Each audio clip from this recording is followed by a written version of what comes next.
ulisema taweza kujazwa na wewe na ulituachia Roho Mtakatifu ambaye ni msaidizi wetu, ambaye anatuelewesha maneno mengine ambayo hatuyaweza kuelewa.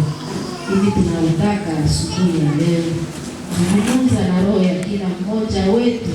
Tunatamani tukuone katikati yetu. Tumia mhubiri, upatie maneno ya kusema na mpatie mifano ambayo itaweza kutuelewesha. Tujaze Mungu katika jina la Yesu Kristo. Amina.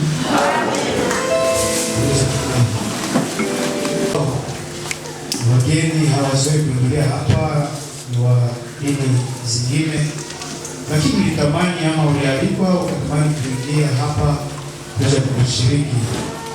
Naweza kuweka tu mkono juu mahali huko tena unashusha. Sijui ni wangapi wako katikati yetu kama wageni. Ndio kwa moja kule nyuma, nani mwingine weka mkono juu. Asante, karibu. Tunashukuru sana. Tunakuwa na somo ambayo inasema wokovu wako unawezekana. Wokovu wako unawezekana. Kitabu ya Wathesalonika wa kwanza sura 5. Ndio pastor anaweza kusomea au pepaje kwa Kiswahili ya Kongo sijui. Wathesalonika wa kwanza sura ya 5 shairi la 9. Somo yetu inasema wokovu wako unawezekana. Somo hilo andiko Wathesalonika wa kwanza sura 5 shairi la 9 peke yake. Shairi la 9 linasemeka hivi: ndio, kwa maana Mungu hapo hakutuweka kwa kasirani. Kwa maana Mungu hakutuweka kwa kasirani, lakini hata tupate wokovu kwa Bwana wetu Yesu Kristo. Lakini tupate wokovu kwa Bwana wetu Yesu Kristo. Amen, amen. Car Dieu ne nous a pas destinés à la colère, mais à l'acquisition du salut par notre Seigneur Jésus-Christ. Maandiko yanasema Mungu hakutuweka kwa kasirani. Fransi nasema kudestine mtu ama kuwekea mtu kasirani, lakini kwa kupokea wokovu. Kila mara watu wengi wanajiuliza kama Mungu anawawazia nini.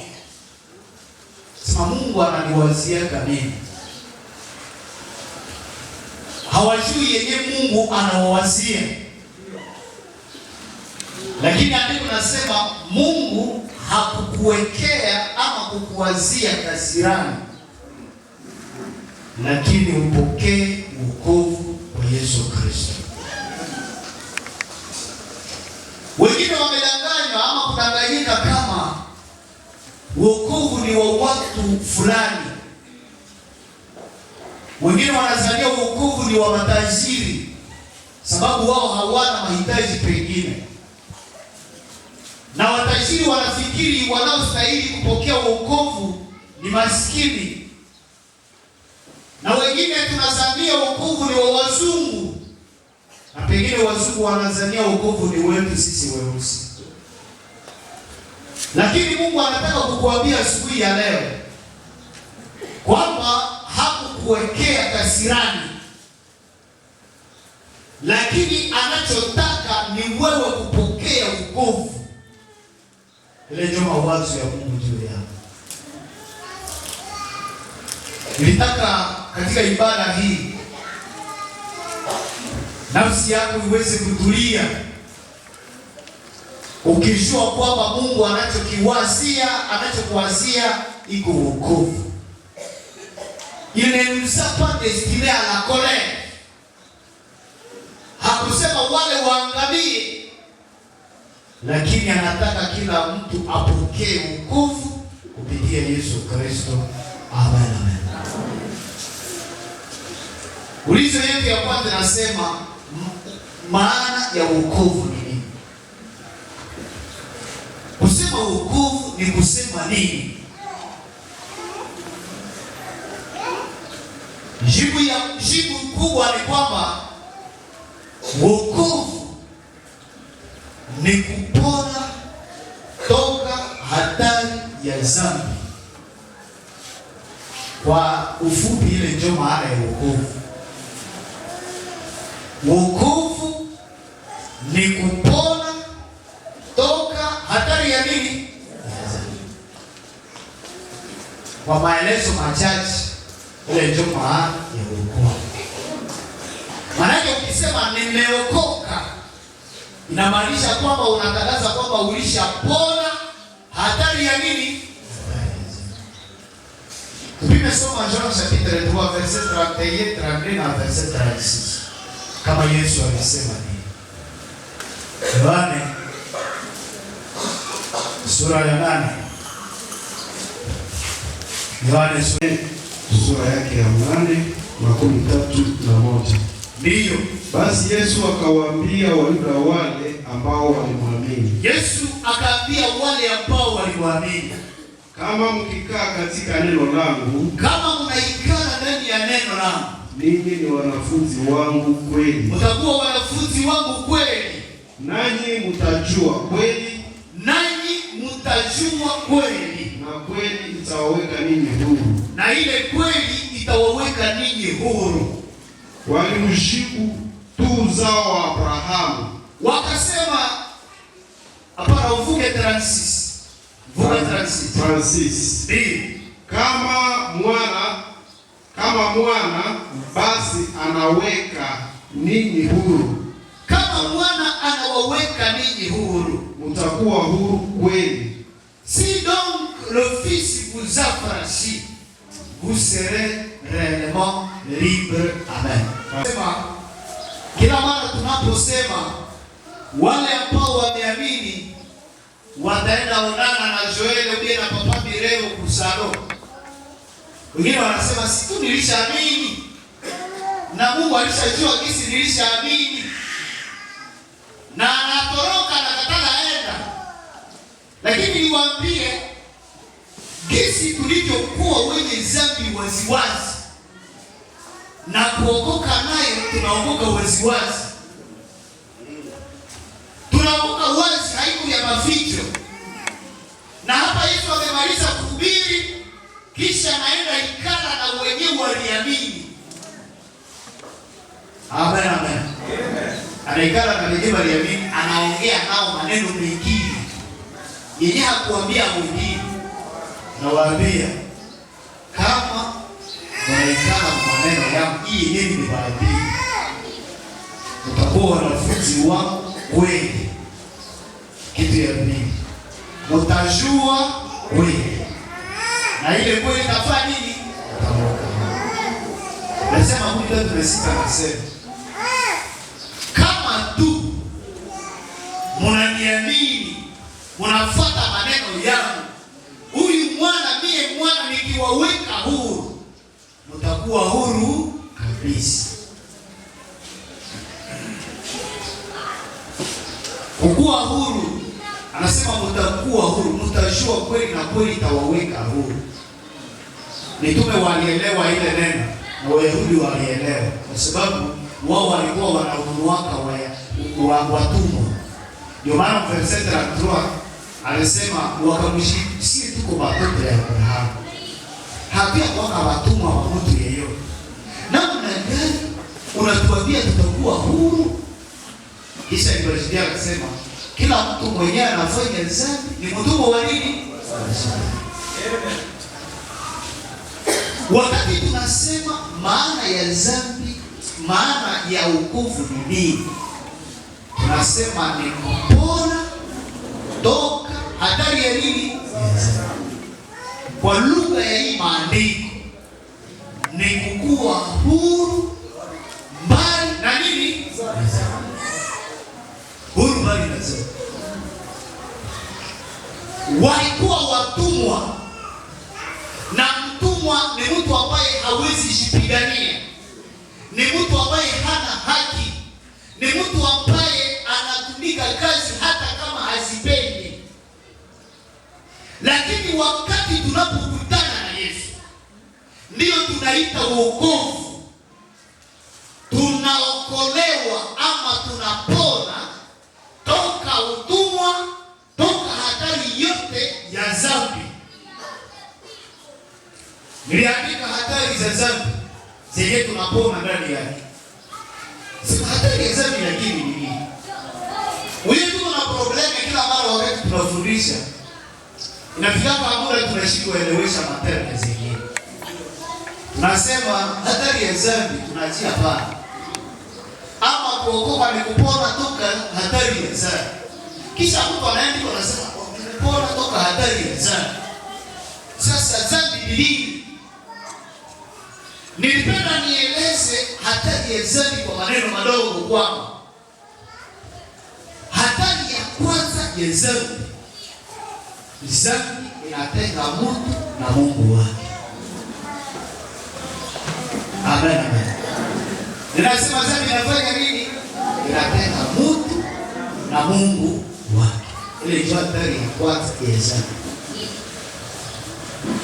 Mungu alikuumba kwa sura yake mwenyewe. Mungu akakutofautisha na viumbe vingine. Mungu akakupa uzima wake. Mungu akakudestine kwa uzima wa milele. Na dhambi wakati iliingia ilitenga mtu na Mungu wake.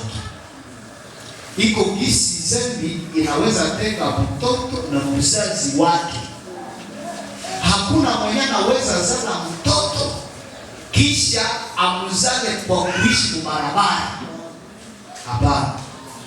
Kila mtu anazala mtoto anatamani siku moja apate faida kwa ule mtoto.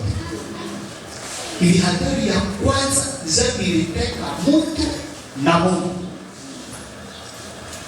Shamba la Edeni, wakati dhambi iliingia, Adamu akamwambia bibi yake, tutoke hapa, kwa sababu Mungu anataka pia mlima magharibi. Ili sharti tufanye nini? Tukimbie, kwa sababu hatustahili tena kusimama karibu na nani? Ili hatari ya kwanza, dhambi inatenga mtu. Hawakutangazi yake kwamba ujitenge, wewe peke unajitenga na nani? Adamu palikuwa tu wawili kushamba, hakuna mwenye na shetani ataka kuacha kisha waambia mkimbie. Hapana. Na yeye shetani aliwaambia kwamba watafanana na Mungu na hawatakufuata tena. Ile neno iko tofauti na kwenda jivinja. Hatari ya kwanza ya dhambi ni kuteka mtu na Mungu. Ndugu, kama uko hapa ungali mwenye dhambi, ujue kwamba uko mbali na nani? Kukua kuibada kisi tuko hapa haiko kukua karibu na Mungu. Kama uko na dhambi, uko muibada mbali na nani? Bali kukua na Biblia haiko kukua karibu na Mungu. Kama tuko mwenye dhambi, ile dhambi imekutenga mbali na nani? Ile ni hatari ya kwanza ya dhambi. Toka hatari ya nini?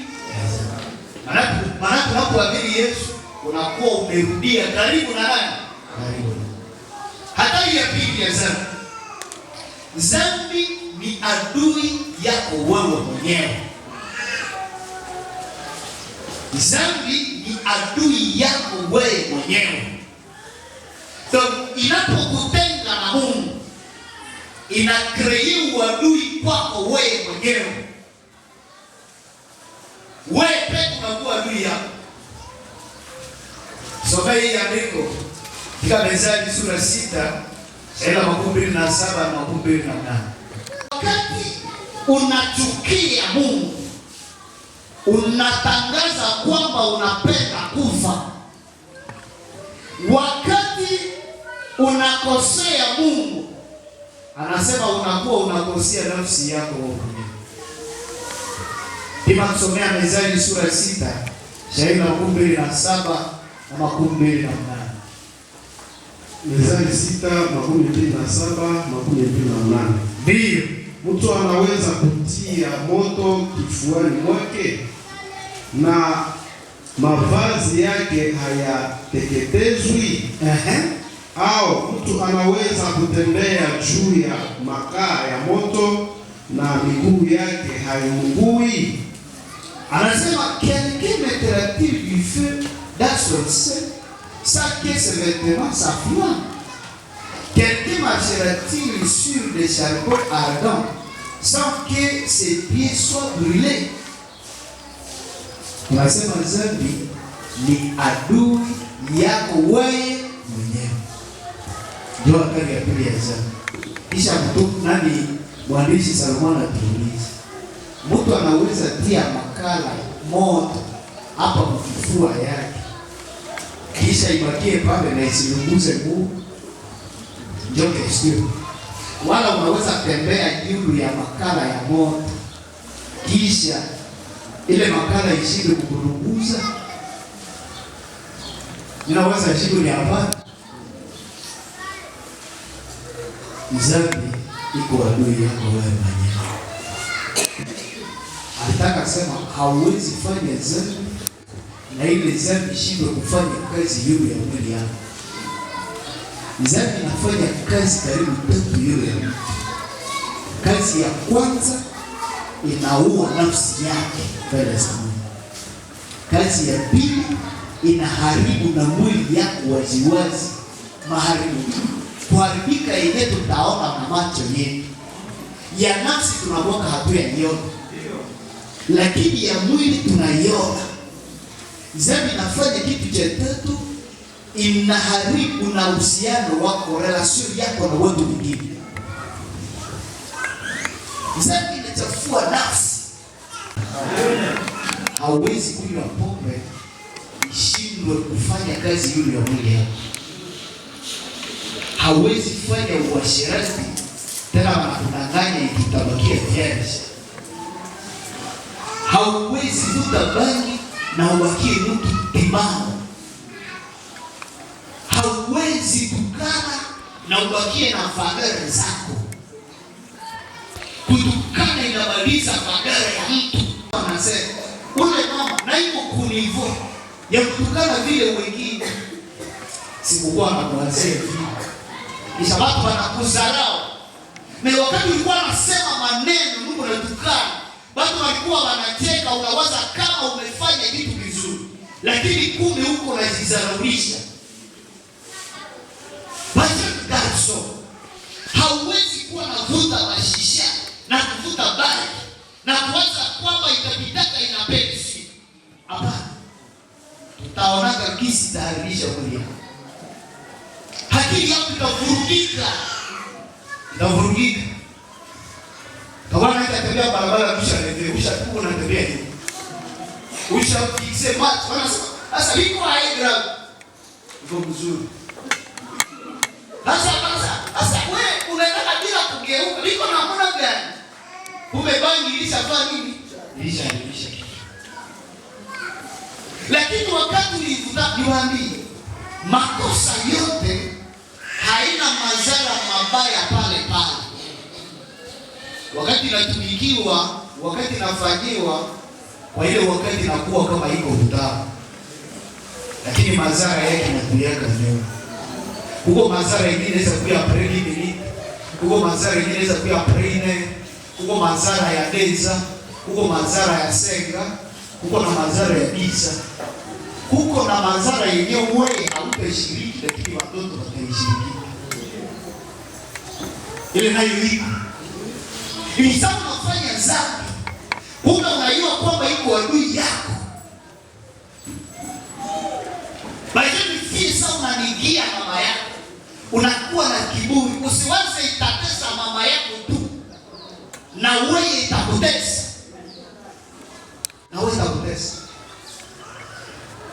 Basi mkaso sawa na kuongoza, unasikia kama wazazi wanakutesa. Wakati unaniga unatataka kusikia, hautese mzazi. Na yeye ashavuka ile kipindi yako. Wewe unajitesa mwenyewe. Lazima kusema kila mara.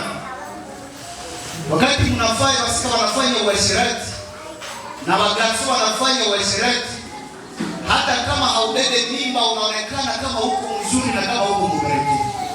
Lazima kusema utapelekana kwa Bwana na watu wao. Na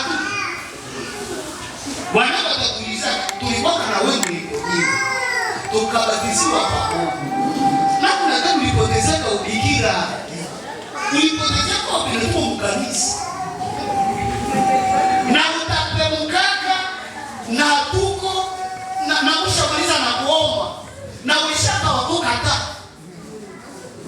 Wewe peke utapemukaka. Lakini kweli ulifika hapo mimi. Wewe peke utapemukaka. Kwa sababu wakati walikwambia uasherati ni dhambi, wewe uliwaza kama banakusumbua. Uliwaza kama banakusumbua. Dhambi iko na hatari. Wakati wanakuambia twende kukanisa, unawaza kama wanakusumbua. Lakini sasa utakutana madhara ya kushinda na wewe dhambi. Ile siku ndio utakukolaka. Wamama, kuongea kusoko na wamama wewe unashindaka nao. Na Mungu anasema Bwana ni wako na Mungu naye kunyumba. Mkishakuwa kunyumba kila mtu amekuwa kwa yake. Ile maneno iko Roma ya kusoko na kugai kufuzo kwenda kunagana. Lakini matokeo yake hawezi siporudi. Hawezi siporudi.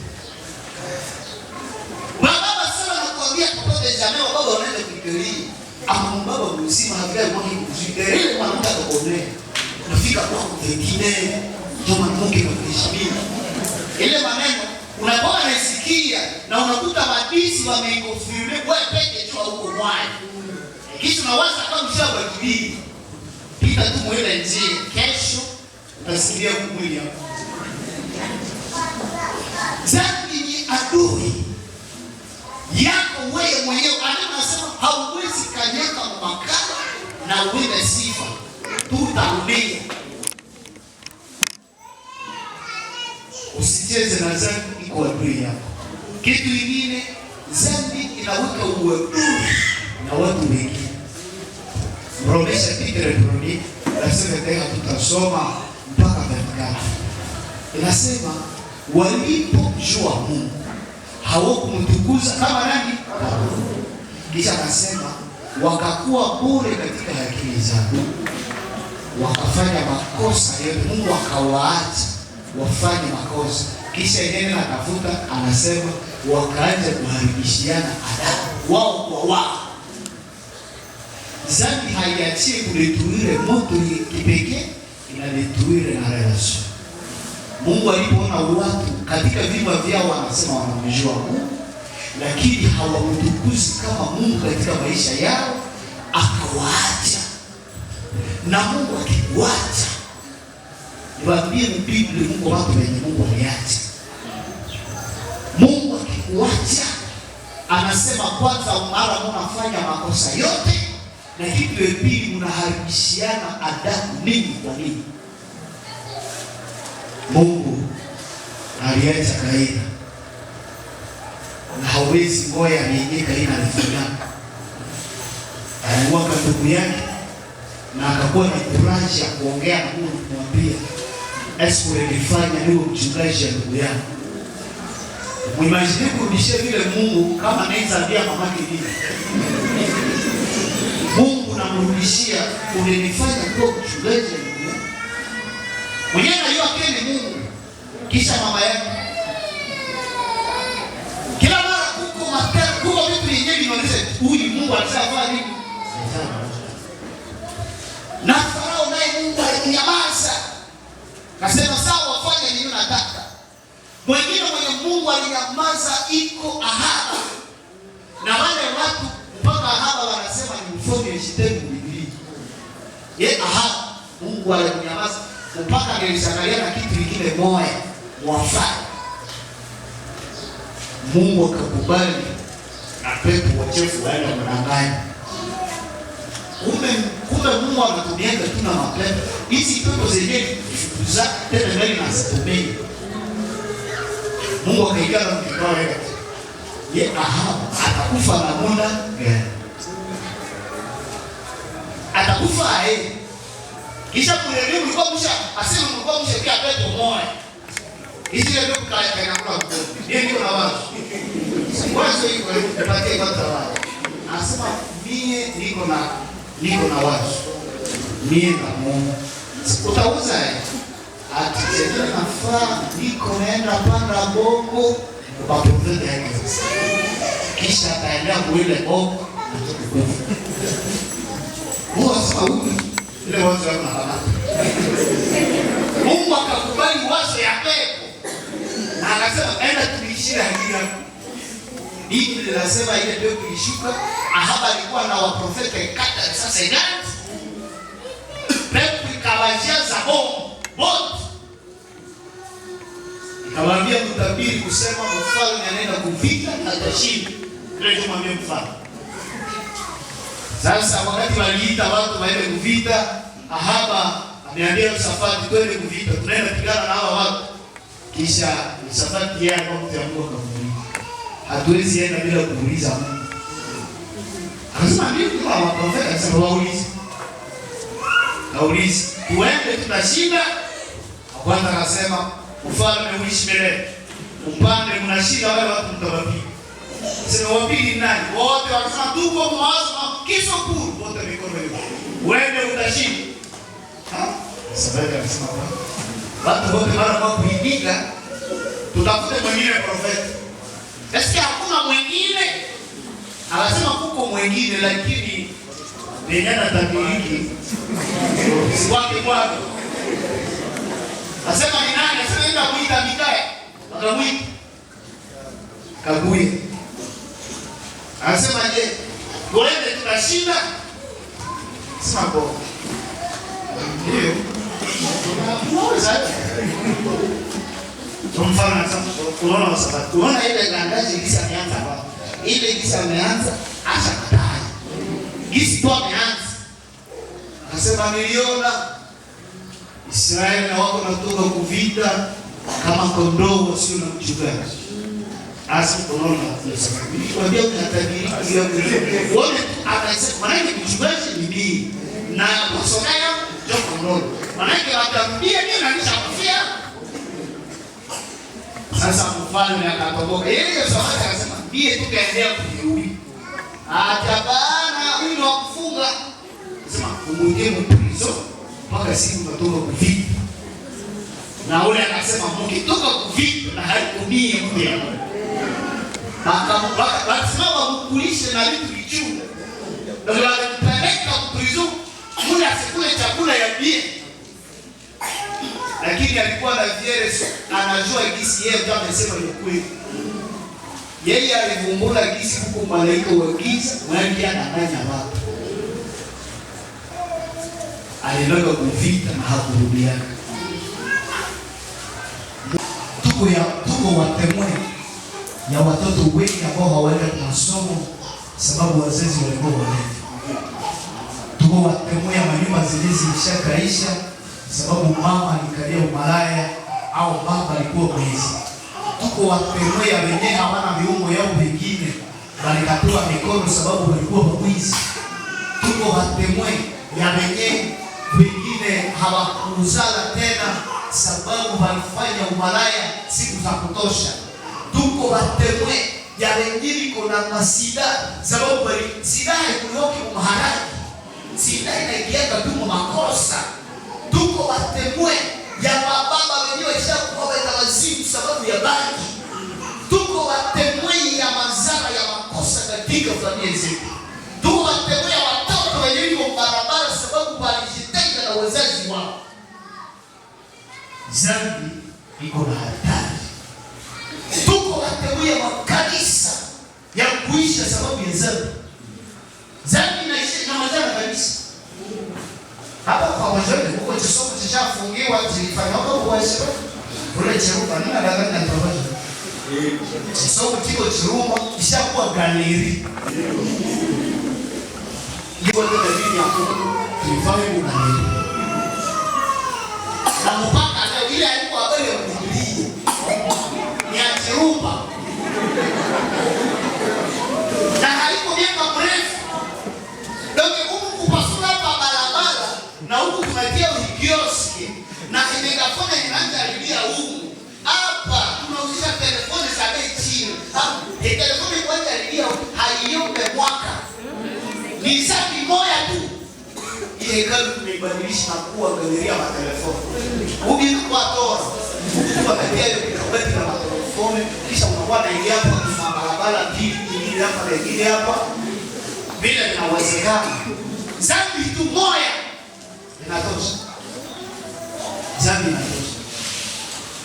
Zambi haiko ya kuchezea. Hatari ya mwisho ya zambi yenyewe iliandika ni zengi. Zambi inapeleka watu katika ziwa.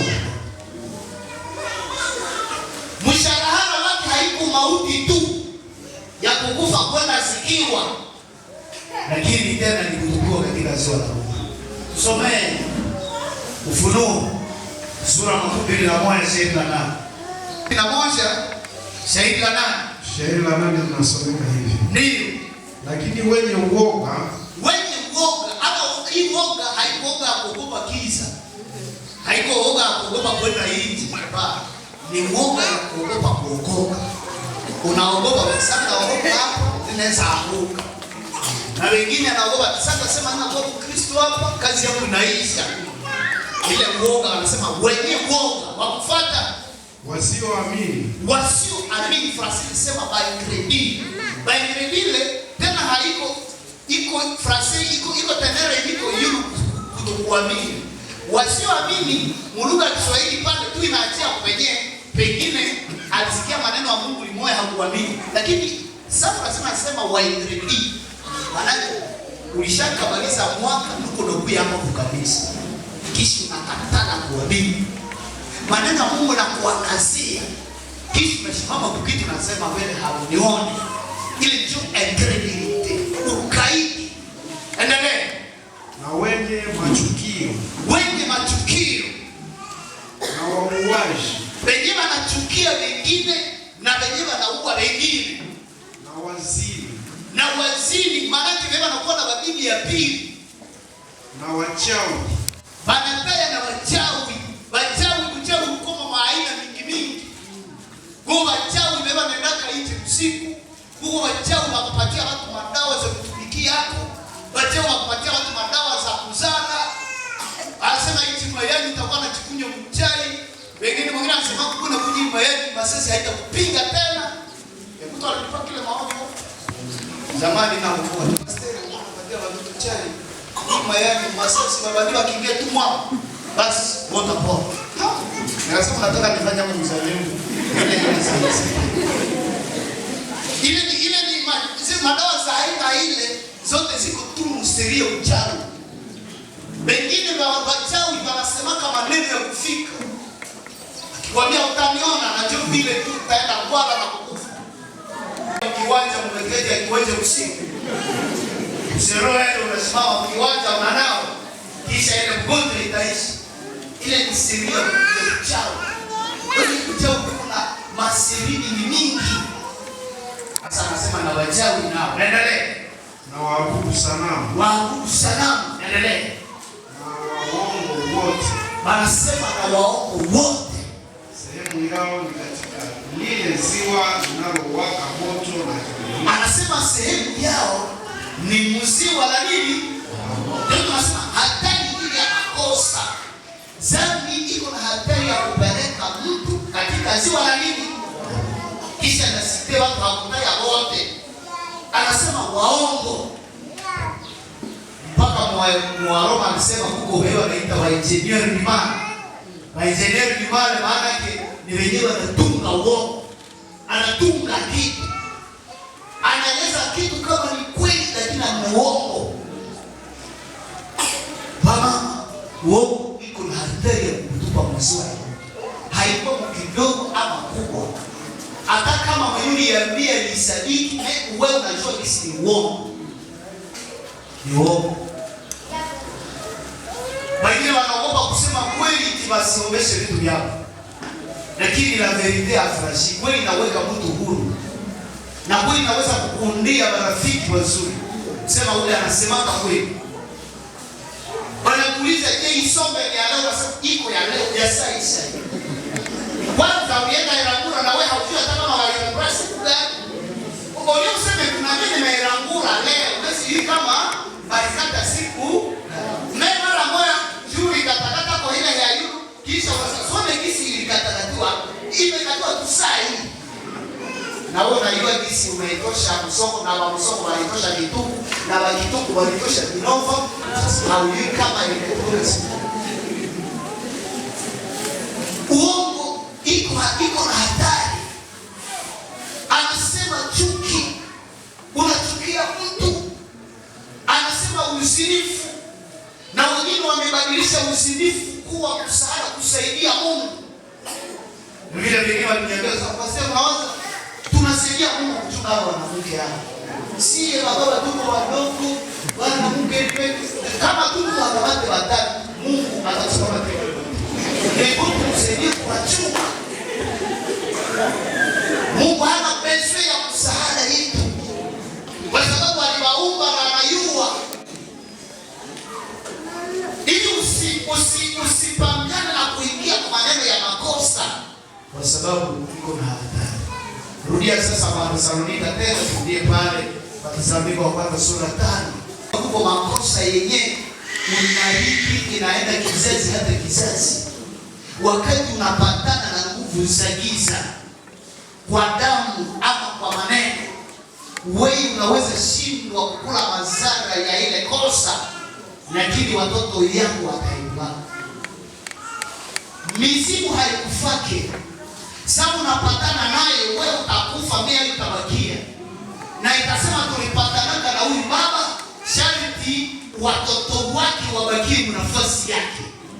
Sisi tunaweza kuwa wachoyo kuachiana urithi, lakini nguvu za giza wao wanajua kugawa urithi. Nguvu za giza wao wanajua kugawa urithi. Anasema gisi baba alikuwa mlozi, ifo gisi amekufa, tukamate mtoto yake moja na kwe banakupa urithi ya baba yako. Wale babako alikuwa anakutumikia ili urudie nafasi yake. Makosa hili tatesa watoto yako wakati hata ulishakashikufia.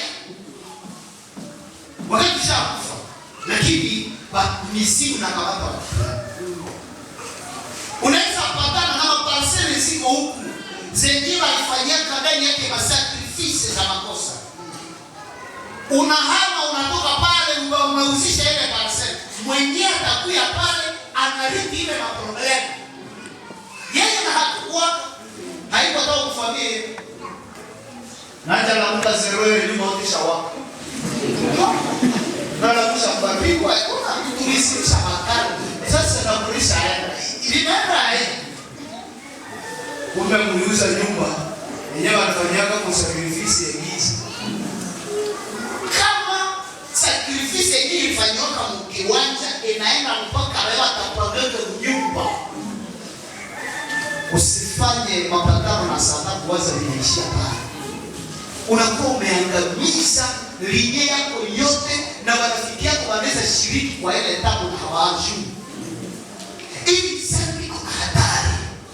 Lakini habari njema ni kwamba Wathesalonika soma sasa. Kama Kena inasomeka hivi. Ndio. Kwa maana Mungu hakutuweka kwa kasirani, lakini tupate wokovu semeni amini. Hizi hatari zote unaweza kuzipona. Tumesema wokovu maana yake kupona hatari ya dhambi. Hivi kupona iliwekwa ndani ya Kristo. Kila mtu anayeamini Kristo anapona ile hatari zote za dhambi. Anazipona. Uimagine na mtoto mkimzala kama atakuwa kale. Uimagine kama ni pepo ngapi zenye umepatana nazo. Huo makosa yenye iko na madhara. Nilishasema kwa siku nyingine. Mnaweza mwenyewe waka msika mwenyewe katika kichwa cha Yohana. Mwenyewe mwaka anaweza pata ndoto sana. Bana kuambia uombe chenye unapenda unaomba kichwa ya mwalimu. Sababu kichwa unaitaka kichwa ya wewe mwanangu. Bata itaka haisi nataka kufatingwa. Lakini nilito kutana. Hautawewe. Utangana kuna makisu leo. Niko kuna makisi kuna ulifanyika nini maisha kutumia kasi huko nikataka kichwa hapa. Wewe siku moja mtembo tulikuwa karibu na kaya na wewe. Sasa masonara tukakuta kama zamani sita sauti ile habari bali pia kama kaua baba kule furu. Na watu wakazingua haya. Watu walikuwa wanazingua mafosi kwa asa kuembora kuenda usiku kilio ya wale watu nakuja huyo nilikuwa hasa wasonda wakapangaika wanaita na mapadiri wanakosa sana na kuua wale upake ile bata yote wakirudisha kama nasema maana kitoke bali watu bila hatia masauti zao zinakuwa kila usiku ukamili tena ziko na ria. Alo, kuko makosa ya kufanya unakuwa umejihusisha na jamaa yako. Lakini hata kama ulishakafanya makosa namna hii, habari njema ni kwamba Mungu hakukuwekea kasirani, lakini alikuwekea wokovu katika Yesu. Anasema Mungu hakutuweka kwa kasirani ili mzapa destiny la kole, lakini tupokee wokovu wa Yesu Kristo. Ili kuokoka ni kupona zile hatari zote. Na zabibu kuna siku tano unaweza kupona asubuhi. Amen. Usijifungie kwa problemu ya zabibu. hauwezi jiponesha. Unahitajika Yesu, unahitajika Yesu. Ulizo hiyo ya pili, tukienda haraka, nasema Yesu anaokoa namna gani? Kama kuokoka ni kuamini Yesu, Yesu anaokoa namna gani? Ili tupone toka hii hatari yote, Yesu anaokoa namna gani? Timotheo ya kwanza sura 2:23 hadi 6. Yesu anaokoa namna gani? Timotheo ya kwanza sura 2:23 hadi 6. Karibu. Inasomeka hivi. Ndiyo. Kwa mfalme na kwa wote wenye mamlaka. Timotheo ya kwanza sura 2:23. Wacha 23 inasomeka hivi. Ndiyo. Kwa sababu hii ni nzuri. Kwa sababu hii ni nzuri na nakubaliwa mbele ya Mungu Mwokozi. Mawazo ya kuokoka wala ya kuokolewa ni ya nzuri na Mungu ndio mwenyewe anaipanga. Endelee. Anayetaka watu wote waokolewe. Mungu anataka watu wote waokolewe na wewe na uko ndani ya miongoni mwao. Na kupata kujua sana yaliyo kweli. Na sasa tujue sana yaliyo kweli ili tufikie wokovu. Ni kweli gani? Endelee. Kwa sababu Mungu ni mmoja tu, Mungu na mpatanishi katikati ya Mungu na watu ni mmoja. Na mpatanishi katikati ya Mungu na watu ni mmoja. Yule mtu Kristo Yesu. Yule mtu Kristo Yesu ambaye alijitoa mwenyewe kuwa mkombozi kwa ajili ya wote. Mwenyewe au mkombozi kwa ajili ya wote asiyepa. Yesu anaokoa namna gani? Jibu ni kwamba anaokoa kwa kutupatanisha na Mungu, kwa kujitoa mwenyewe kwa nafasi yetu.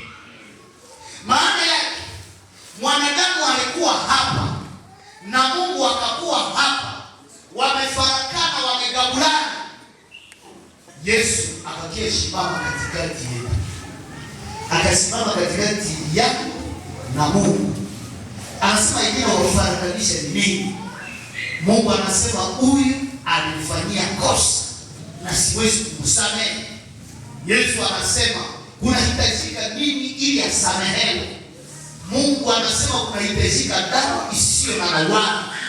Yesu anasema nitatoa damu kwa sababu mimi sina makosa. Mungu akasema kama tu naweza pata damu yenyewe haina makosa na nitakubali kumsamehe. Kisha ndipo anasema akajitoa mwenyewe ili awe zabibu ambayo Mungu anakubali kusamehe wanadamu. Wakati Yesu alikufa, mahali Mungu alikuwa anaikala, akatulizana, kasirani yake ikashuka. Wakati Yesu alikuja na damu yake, makuhani walikuwa wanakuja na damu ya kondoo na ng'ombe, lakini Yesu alikuja na damu yake mwenyewe na akakuja nayo mbele za Baba. Yesu alilipa damu Mungu, hakuipatia Shetani. Mwalimu alisema hiyo wakati alikuwa hapa, kwamba Shetani haikutoa, alipewa bei ya wanadamu, ya kuokoa wanadamu. Mungu ndio tulikosea, yeye ndio alikuwa na hukumu yetu, wakamletea damu. Yesu akasema damu yenyewe haina mawaa, yenyewe haina makosa ni. Mungu alipoona damu akasema kasirani yangu inaisha yule wanadamu. Kila mtu ambaye ataamini huyu Yesu atapata ondoleo la nini? Yesu anaokoa namna gani? Yesu anaokoa kwa kutupatanisha na Mungu, wakati alijitoa yeye mwenyewe awe zabibu. Yeye italipa hesabu ya makosa. Yesu alifanya ile kazi. Nilitaka niwaambie kitu kimoja. Kazi yenye Yesu alifanya hakuna mwenye angeweza kuifanya. Matendo yetu haingeweza. Sadaka zetu hazingeweza. Maungamo haingeweza. Dini haingeweza. Iliomba yeye mwenyewe ajitoe ili sisi tuweze kusamehe. Na anasema hili ni nzuri na la kukubaliwa mbele ya nani? Alipatanisha na Mungu. Amen, amen. Namna gani unaweza kupokea ile wokovu? gani tunapokea wokovu? Kitu ya kwanza, kwa njia ya kutubu na kuamini. Wokovu tunaipokea kwa njia ya kutubu na kufanya nini? Na kuamini. Kutubu imehamishiwa na saa zingine imekuwa kama haiko term ya Biblia, imepoteza uzuri yake. Lakini kusema kutubu maana yake kugeuka, unafuata vitu. Lakini walimu wameichafua, wamegeuza kuwa kutaya makosa yetu kila siku. Unafika mbele ya pastor, unamwambia niliiba, nilifanya, kisha wanasema ile ndio kutubu. Lakini kutubu ni njia ya kupokea na wokovu. Ndio njia yenye Mungu alipasua ili uamini, ili upatanishwe na Mungu. Bali sema ni kutubu ndio njia ya kwanza. Maana ulikuwa naenda huko, unafanya vitu, unarudia huko, ile ndio toba. Katika Matendo ya Mitume, Petro alisema, walipomuuliza tufanye nini? Jibu lisema, kila mtu atubu. Amen, amen. Anasema tubuni. Na kila mmoja wenu abatizwe kwa jina la Yesu Kristo. Kubatizwa kwa jina la Yesu Kristo maana yake ingine, kila mmoja wenu aamini kazi Yesu alifanya. Kila mmoja wenu azamishwe ndani ya Kristo. Kwa njia gani, namna gani tunapokea wokovu? Nasema kwa njia ya kutubu na kuamini.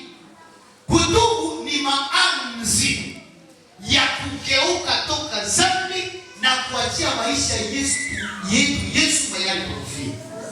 Maana unakuwa naenda huku, dhambi iko huku, kisha unageukia Yesu mwenyewe alitoa uzima wake kwa ajili yako. Ninasema kutubu ni maamuzi, ni engagement ya kusema tangu leo ninageuka, makosa ninaionyesha mgongo na ninaona Yesu Kristo. Ninageukia Yesu, ndio kutubu. Ndio kutubu. Kitu kingine ni kufanya delitu, wala kugeuka nusu. Delitu, kuonesha dhambi mgongo na kumtazama Yesu. Hasa watu wengi wamefanya mzunguko fasi moja na huko tu pale.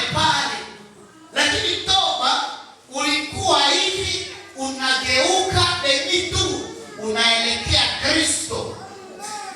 Unampa utawala ya maisha yako.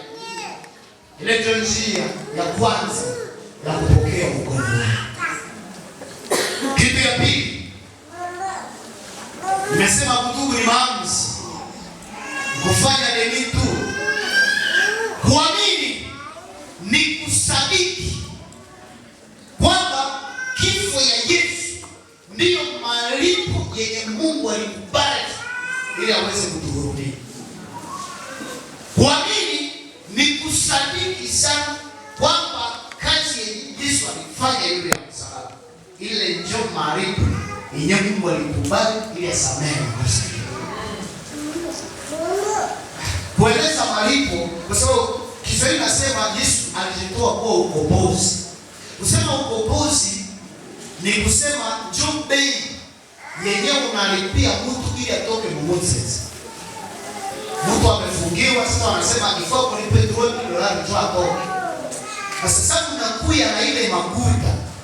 Juge anaandika wala procureur anaandika, anasema huyu mtu amekuwa akite, amehesabiwa haki. Wakati wameandika ile barua, niwaambie sulinyebie, wakati mtu banaandika kwamba iko akite, amehesabiwa nini? Na kusema mtu amehesabiwa haki maana yake habahesabu kama alifanyike dhambi tena. Hawakumbusha, hawaandikake yule ambele ya kusema huyu ni mwizi lakini amesamehewa. Banasemaka amehesabiwa haki. Kisha unaenda na ile karatasi na polisi mwenyewe alifungaka jana sana yoni anakupitisha. Haisema huyu ni mwizi, anasema bwana ule iko akite. Wakati Yesu alitusamehe, hawakuandika tena makosa yetu, lakini waliandika kwamba tumehesabiwa nini? Kwa sababu maandiko nasema wakati aligogomewa yule ya msalaba, alivuta barua ile ambayo ilitushtaki kwa nani? Akaivuta, akasema huyo amehesabiwa. Hivi kuamini Yesu ni kusadiki kazi yenye Yesu alifanya kwamba njia yenyewe ilitosha kwa kuweza kutusamehe. Nilimfano mmoja kwa sababu tusikie mbili. Wale tunaenda uza vyombo na kama ile mixer, anasema ile mixer ni kata kisado la kwa mfano. Nyama anasema tuligia na pesa. Mwenye mixer anasema ile haiko njia yenyewe inaweza kugogola ile mixer. Niache. Unasema hapana. Basi tupo tutakia kwa fedha, anasema hapana. Mie kuwapunguzia bei ya ile mixer ni 3 sasa kati. Ungezo hapa bila ikapata. Wanasema hapana, tuko na pesa katarele. Wanasema hapana, kwa sababu hauwezi uzisha kitu ajibobeshe. Sharti akiuzishe apate ndani yake faida. Na anayua faida gani ndio iko, ngapi ndio iko natafuta. Mnapofika kusenye anatafuta, anaandika fakturi. Unaposema 200 yenye naomba choi, anakuta kesi ni makuta jozi matosha, anaandika fakturi. Na anawapatia mixer na wanabalivre wanasema paye cash. Na mnafika kubaga security wa kolaba tumlete fakturi. Anakuta basha paye cash na anarudishia fakturi, unaenda. Wakati Mungu aliangalia maungano akasema bado hayakuwa ya kuokoa mtu. Anaangalia matendo mazuri yako, anasema bado ile hayakuwa ya kuokoa ule. Anaangalia jinsi unaipanga mzuri, anasema bado ile hayakuwa ya kuokoa mtu. Anaangalia jinsi unapenda kanisa, anasema bado hayakuwa bei yenyewe nataka ili mtu aokolewe. Anaangalia jinsi unapanaka, anaangalia na jinsi una gharama katika kanisa, anasema bado ile hayakuwa bei. Lakini alipopata damu ya Yesu, kifo ya Yesu, akasema ile inatosha kwa kupatia mtu msamaha wa dhambi. Amen, amen. Ili alipoona damu, akasema ndio watu wanafanya nini? Alokuamini ni kusadiki kwamba kazi ya Yesu pekee ndio yenyewe inaweza kukupatia ondoleo la dhambi. Ukiamini vingine haliwezi. Ubatizo haiwezi. Ndoa kwanza ile ni zero. Sasa unaingia hata kuwa na kuya upa, unaangalia ibada ya kwanza sawa, ile haikubali. Haikubaliwa na Mungu. Hii inakubaliwa ni damu ya nani?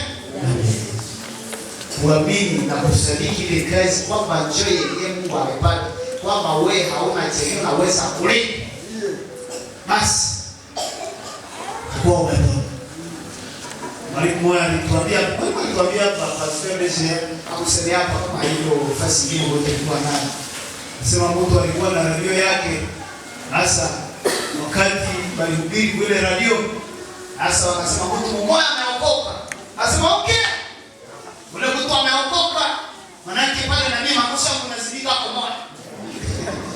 Hata kama balihubiri nilishiriki na mahubiri mafariji moja ya Waislamu. Nilishanga ile siku nilishiwa wale mafariji. Niko naleta hotuba ya mnyali. Hasa walihubiri, mwalimu alihubiri akasema, kama tu unakufa na ulishakapanda boti ya mavolkano ya mapema, pale utafika mbinguni. Kwa sababu kila mwenye anakata tu na moyo, pale dhambi yako mwenyewe.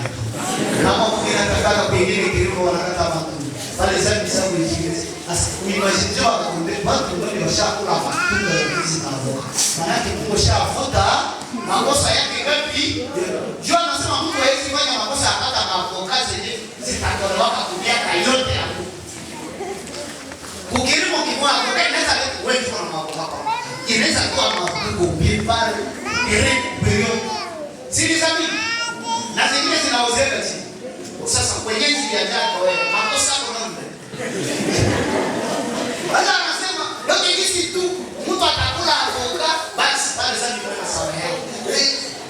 ile ni mabongo na ni mafundisho ya uongo.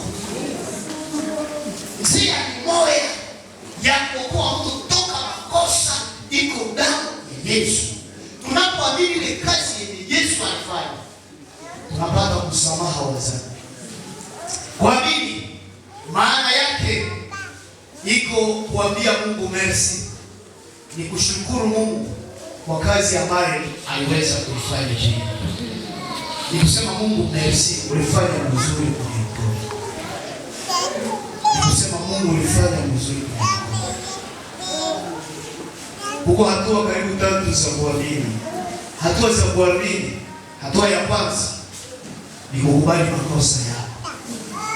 Hauwezi kuokolewa kama haujakubali kwa Mungu sana. Ifo kuacha kubali na kuona kwa habari tena na kuangazia, unaona ndio hii hatari ya dhambi inayoyo.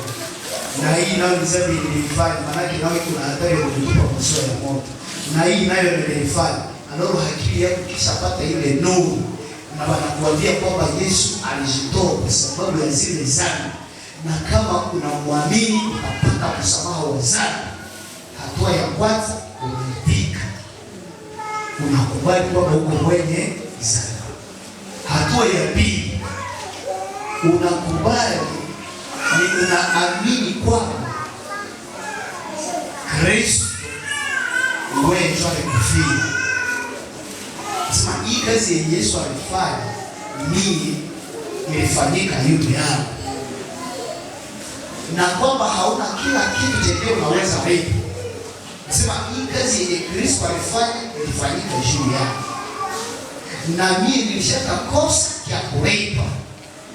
Sadaka yangu haikuweza, ibada yangu haikuweza, juhudi yangu kwa ibada haiko kitu, ubatizo yangu nao Mungu alipitiza kwa kistari. Kisha unakubali kwamba kazi yenye Kristo alifanya ili tu ndio yenye inatosha na ilifanyika kwa ajili yako. Kitu ya tatu, unapatana na Mungu kumwambia merci, unisamehe. Merci kuonyesha kwa hatari ya dhambi. Wewe ndio unapatana naye. Wokovu iko na sehemu kubwa mbili. Iko na sehemu ya Mungu na sehemu yetu. Sehemu ya Mungu alishakutangazia kusamehewa dhambi, na Yesu alishafanya kazi yote. Sehemu yako unahitaji ufanye mkono ya imani. Imani ndio mkono yetu. Tunapokea ile wokovu na mkono ile unapokea ile wokovu, jina lake imani. Unaamini, unasalimu, sema Yesu nifanye vizuri. Kama haufanye ile tendo, hata kama Yesu alishaka kukufia, utabakiaka mwenye dhambi na Yesu alishaka kukufia. Kwa sababu ulikataza kuamini. Na watu wengi hawatatupwa katika ziwa la moto tena eti kwamba walifanya dhambi, lakini kwa sababu walikataza kufanya nini? Walikataza kuamini. Kwa mfano Musika mwenyewe nikataka tiliko wa kufuta. Alishakabakia kumseriba. Alijiitikia kama tu wa kufuta na kwa baadaye hivi. Iko na nini vile na ule mwenyewe alikataza na nikutana na barabara. Na ninaisha. Ninajipitia. Alikuwa anawaza kama ndakufoka maskini. Kwa sababu nakutana na yangu tu na iko matare. Hata umesimamia iko kwa Mungu. Ile haiko probleme yangu. Ni probleme yake. Alikataka kufanya nini? Kama kuliamini. Hivi shetani atakukunja makosa. Na Yesu na iko naita na sema, kujeni kwangu ninyi wote mnaolemewa na kusumbuka na mizigo mizito. Nitafanya nini? Hii problema yako wakati wanaita ukuye na mizigo, wewe unaiacha kunyumba, unakuja na ulisha iacha. Yesu ndio anahitaji mizigo. Mnabadilisha. Yesu hapati yake mtu haki kama wewe haumpatie makosa yako. Tunafanya unapatia Yesu makosa, naye kukupatia nini? wangu ulio namna gani, ati nitatoa mzigo yenu na yeye nitawapa mzigo ya kisha mzigo ya Yesu ni mzigo teke laini. Unaweza kupokea ile mzigo ya Kristo, ni msamaha wa makosa, tena uzuri wake hata kuuliza hata kama umefanyika nini, kwa sababu anajua makosa yote tunaifanya kwa macho ya Mungu. Usiku na mchana ndipo moyo tuliiba iko kitabu ya Kuza Mungu nasema giza nuru siku zote Mungu ana kutazama hata utafanya nini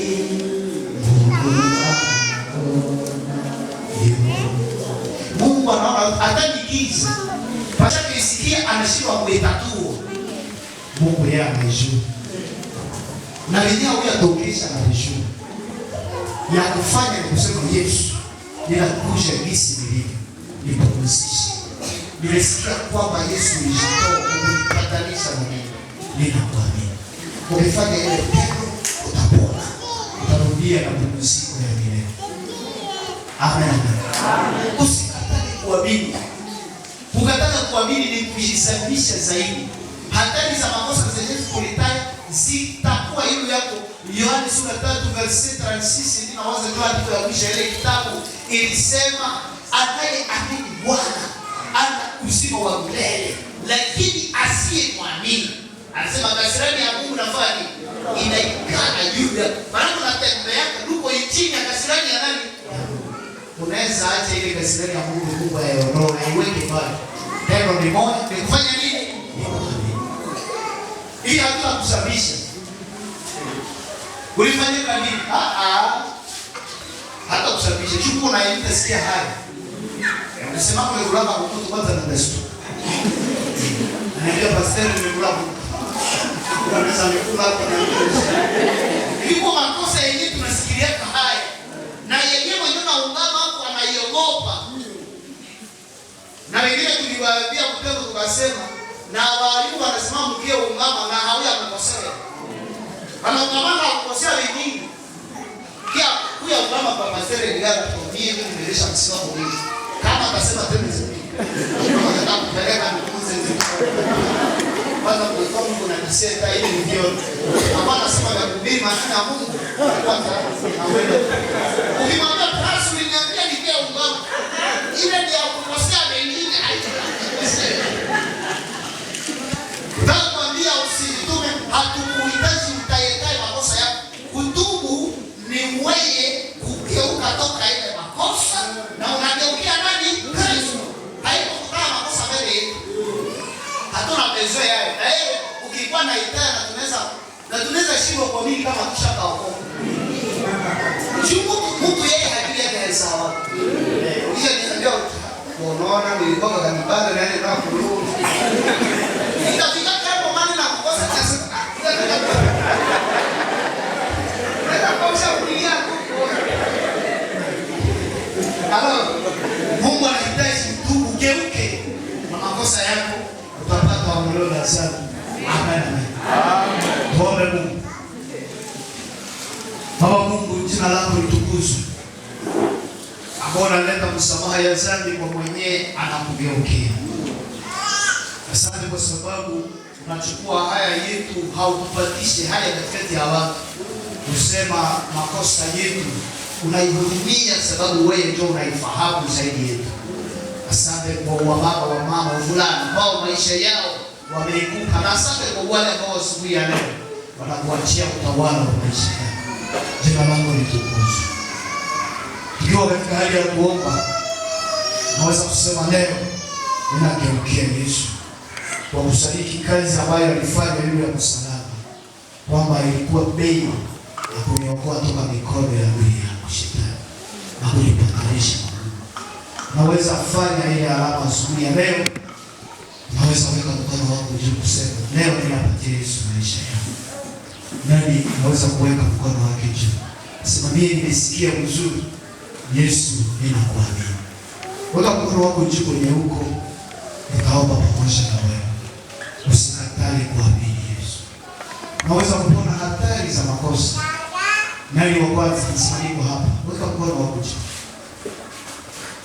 Weka mkono wako chini. Msimamo hapa. Sitakataa kuamini.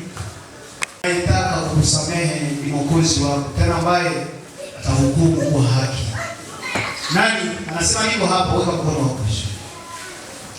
Tunataka kuomba kwa ajili. Weka mkono wako chini.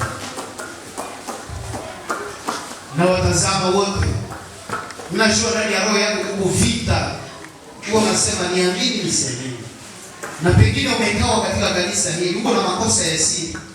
Kisha shetani anakuambia ukinyangula mkono atakushangalia. Jua alishajua kitu Kristo hapo. Lakini unaweza kuvuka ile. Sababu kujulikana mwa hii kanisa haiko kujulikana kwa Mungu. Lakini ni kutubu na kugeukia Yesu na kupatia nafasi katika kitabu cha uzima. Nani anasema niko hapa? Ninapatia Yesu utawala wa maisha yangu. Weka mkono wako chini. Nani wa kwanza? Ndio ndugu, shusha mkono yako kwa. Nani mwingine wa pili? Anasema niko hapa. Weka mkono wako chini. Hii nafasi ya kuzuri yenyewe haiwezi vuka haraka. Sababu ni nafasi yenyewe Mungu anakutanisha na yeye. Kali chini, sema niko hapa, weka mkono wako chini.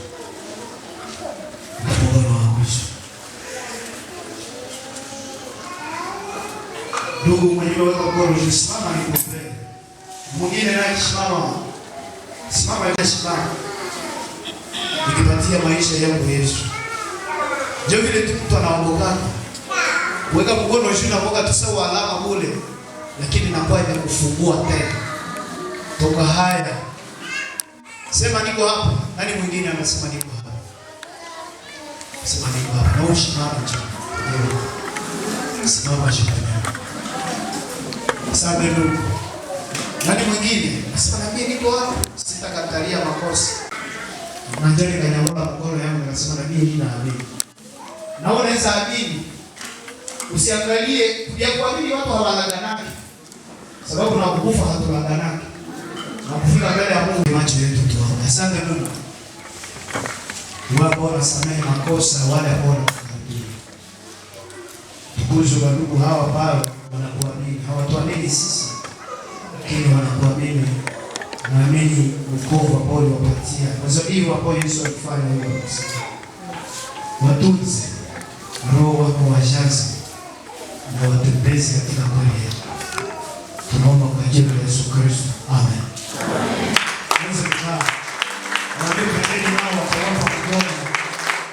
Nani mchungaji wa stasio wa Mumbe mwenye ameingia? Pastor Mumbe naye. Kila pasta mshangiliye. Hivi tunapita kwa ile kipindi mara moja.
Tunashukuru Mungu kuweza kusimama hapa tena asubuhi ya leo. Mbele tuweze kuendelea na maneno mengine. Tunashukuru kusimama mbele yenu kama Pastor Destination Goma na pamoja na mke wangu atasimama. Tuweza kuja heshima hapo karibu na mimi. Amina.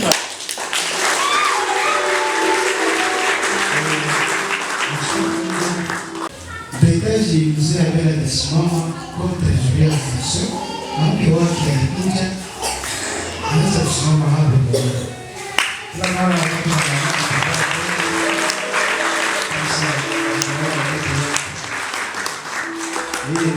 hii ni kazi nyepesi. Walio hapa tunakuwa na kusaidia bali pastori ni gani? Naweza kusimama kama kusaidia wetu. Nawaza anastahili huo kusaidia. Na kusaidia wetu kwa miaka. Tapia simama hapa. Naweza kuacha pia tunampenda kuwa karibu na yeye na tunashukuru kwa kazi ambayo anaifanya hapa. Na upekee na mshukuru sababu alikuwa nyuma yangu hapa. Nashukuru Nisi anatunza kanisa na amefanya Nisi ngeweza kufanya. Ili asante pastor kwa kazi kubwa ambayo amefanya. Yeye ni pastor titulaire wa kanisa hili. Tunashukuru jinsi mnamtunza na jinsi mnamlea na kumkubali. Mungu aweze kuwabariki. Je, mnampenda? Naweza kumpigia.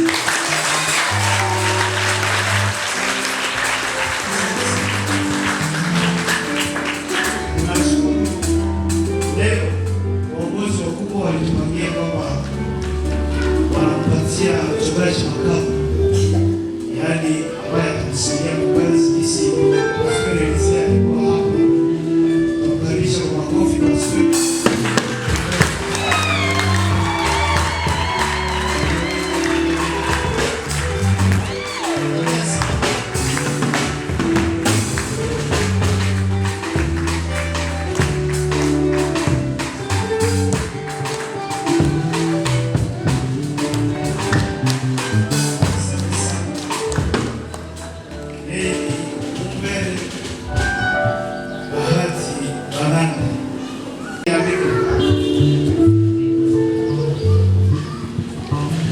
Ndugu zangu, tutasomea kwa Kiswahili Yeremia chapitre 17 verset hiyo ya 22 na 26. Wacha nione mimi hapa sikufanya haraka kuacha kuwa mchungaji nyuma yako. Amen, amen. Sema mimi hapa sikufanya haraka kuacha kuwa mchungaji. Français sema et moi pour t'obéir je n'ai pas refusé d'être pasteur. Sema mimi kwa kukutii hanikukataa kuwa mchungaji. Amen, amen. Hiyo kazi tumeamua kuitumika na hatukukataa na hawa hawakuikataa. Ndio maana hata wanapotutumbukiza meditation hatukatalaki. Niliendaka kwa Assemblée Générale nilisha vya yangu nasema inaweza pia kuna barua kusema nini na nyanyoro kumbe upendo wako tayari kwa kama ninaenda nidushe tena ninaenda. Donc hatukatani.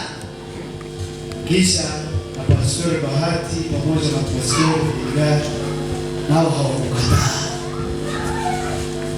Amen, amen. Ndio maana tutampatia Pastor Bahati mic, ataweza kusoma maneno haya yliko hapa kwamba hakukataa. Tumeandika kwa lugha ya Kiswahili, ataweza kuyasoma na sisi tukiyasikiliza. Haya watoto wake wakiwa pale, sababu nao ni wachungaji, nao wanamshirikiza. Wakikataa, kuna pastor kwa mmoja watoto washakataa. Nikema baraza na kupanga, sisi tunakataa. Kisha wanakuwa na kupanga kabisa. Sasa hawa watoto hapo waliitika, anasema hatutakataa. Ndio maana akasema yale maneno wakiwa karibu naye. Tunashukuru sana. Karibu kwa usomi wa maneno haya nasi tukiyasikiliza. Jambo kwa wote. Nashukuru Mungu sana ambaye alinipenda akaniokoa toka dhambi, akaniita kwa wito mtakatifu, akaniweka kwa kazi ya utumishi. Zawadi ninayo sikuitumikia, kwa sababu hata mjamaa yangu hamna mtu mwenye alikuwa anatumika kwa kanisa kusema ni kizazi kwa kizazi, haiko mambo ya kuachiana, lakini ni Mungu ambaye aliniita. Nashukuru waongozi wa shirika kubali mwito Mungu alinitia na kunitia mlisi ya watumishi ya kanisa hii. Nashukuru waongozi wa station misionnaire ya Goma nao pia kunipa ukubali. Nashukuru washiriki wote wa Ngangi na niye kubali wakati mlisikia hamkukataa na kuandika vibarua vibaya. Na washukuru, Mungu awabariki. Neno fupi ambalo liko katika kikaratasi hiki nitasoma. Maamuzi ya mchungaji makamu wa ALS Turunga. Ngangi tafadhali samahani Turunga nilikuwa naipenda sana. Naipenda sana. Na Ngangi naipenda. Asante. Basi mbele ya Mungu na mbele ya kanisa na mbele ya ndugu na dada katika Kristo, shalom. Shalom. Mimi mbele Bahati Manade, mchungaji makamu wa AL Ngangi. Ninakubali mwito wa Mungu. Nakubali mwito wa Mungu kutumikia shirika la MES katika huduma ya uchungaji bila kusukumwa, lakini kwa moyo tayari sawa sawa na neno la Mungu katika Petro ya kwanza sura 5 shairi la 2. Nakubali huduma hii kwa woga wa Mungu, nyenyekevu na kutegemea neema ya Mungu. Naamua kuhubiri kwa uaminifu neno la Mungu,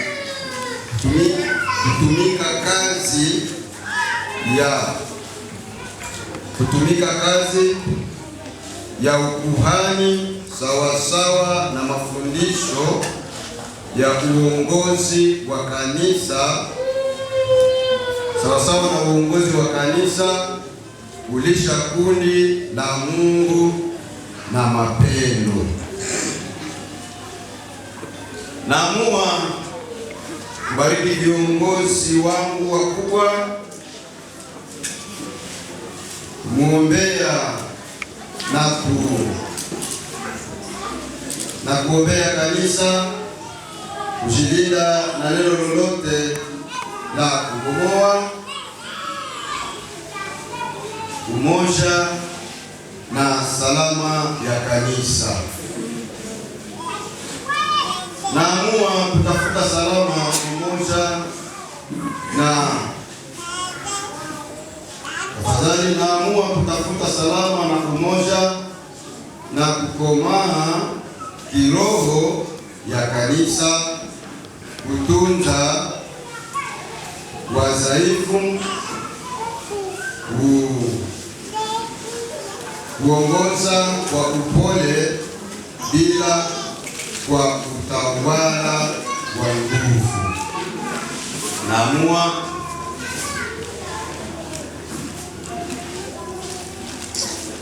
tafadhali, na viongozi wengine walio juu yangu. Basi haya ni maamuzi ambayo nakamata mwenyewe, maana najua nilikuwa kiongozi mkuu kuunga mwenyewe bila kuwa chini ya uongozi wa mtu mwingine. Nilikuwa nikikamata maamuzi mimi mwenyewe, lakini kwa sasa nafanya kazi ya Mungu pamoja na mchungaji mzee wangu Papa Edgar Mwingi, ambaye ni rafiki yangu sana, ambaye ni baba yangu, ambaye ananitunza sana, ambaye ananifariji sana, na ni yeye aliyenifuatilia kule kumashamba ambaye tulikuwa kwa mbele ile shamba fika.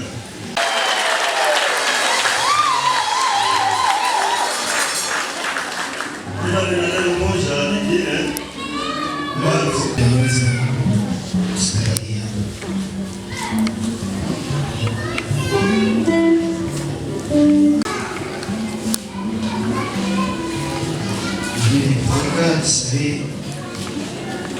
neno katika kitabu ya Yoshua sura 1:16.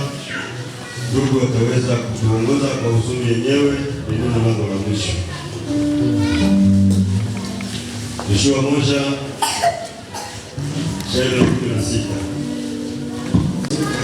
Ndio. Wakajibu Yoshua baada ya Yoshua kuwapatia maneno yote jinsi kazi ya Mungu itatembea nyuma ya uongozi na utumishi wa Moizi. Wakisema maneno yote ambayo ulituagiza. Alafu Yoshua aliposema na kanisa likajibu. Likasema maneno yote ambayo unatuagiza kuyafanya tutayafanya. Na pahali pote utakapotutuma tutakwenda. Na nafasi yote kwenye utatutuma wewe Yoshua, kwenye utatutuma kwenda tutaenda. Endelea. 17. Ndio. Kama tulivyosikia Musa katika maneno yote, jinsi tulisikia maongozi na mafundisho na mashauri ya Musa katika yote, na wewe tukatusikia. Bwana Mungu wako awe pamoja nawe sawasawa alivyokuwa pamoja na Musa. Bwana Mungu wako, ni maombi ya kanisa kuombea mchungaji akuwe pamoja na wewe kisa alikuwa pamoja na Musa. Endelee. Kila mtu anayekataa agizo lako, lakini kila mtu mwenye atakataa agizo lako, ndio, na hatasikia maneno yako, na mwenye hatasikia maneno yako bahati katika maneno yote ambayo unayaagiza, maneno yote yeye utatuambia, atauawa kama tu. Atafanya nini? Atauawa kaa tu na nguvu. Ndio. Asante. Bwana asifiwe. Amen. Mlikuwa natumika na ndugu Elisha chini ya uongozi wa mzee. Ulimsikia, aliwatuma, aliwaita, alisema na nyie. Sasa andiko linasema nyuma ya muongozi mwingine kutoka kukikia mwingine kutoa maneno yenyewe alisema na Moizi. Hivi jinsi mlikuwa napenda Elisha, okay. Jinsi mlikuwa natii Elisha, sawa. Jinsi mlikuwa natumikia Elisha, sawa. Jinsi mlikuwa natunza Elisha, sawa. Jinsi mlikuwa natulisha Elisha, sawa. Na Mungu awabariki.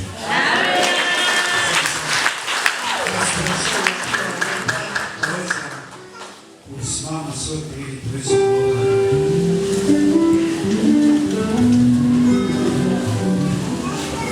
Tuombe tukauliza maswali haya. Ni kundi tutashikia ndio kama jibu kama ulizo inawafaa. Je, Mungu tayari kupenda na kutii maongozi ya wachungaji wenu? Mungu tayari kuwaombea na kuwagharamia? Basi Mungu aweze kuwabariki kwa utayari.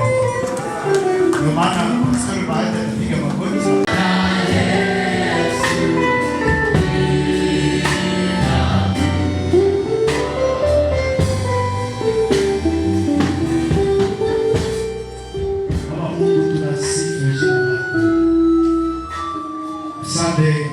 mtumishi wako ambaye hakukataa kuwa mchungaji, nakubali kutumika chini ya uongozi wa mtumishi Hilary. Ndio maana nashuka mbele zako akihitaji usaidizi kutoka kwako. Roho wako uweze kumjaza, ukupatie kufaa mbele ya pastor mkubwa wake, upatie kufaa mbele ya washiriki ambao atawaongoza, umpatie kufaa katika huduma yake, umpatie mama kufaa, umpatie hao watoto kufaa, watunze, wakubalishe katika Mungu wako. Barikiwe Mungu, sababu utamsubukia, kwani kila kitu nakifanya ukiwa na makusudi mazuri juu yetu. Hatukukataa kutumikia, naye hakukataa kukusemea.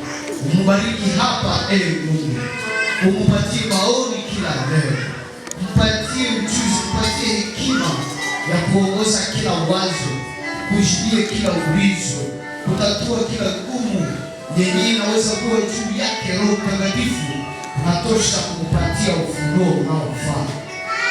Asante kwa sababu unakubali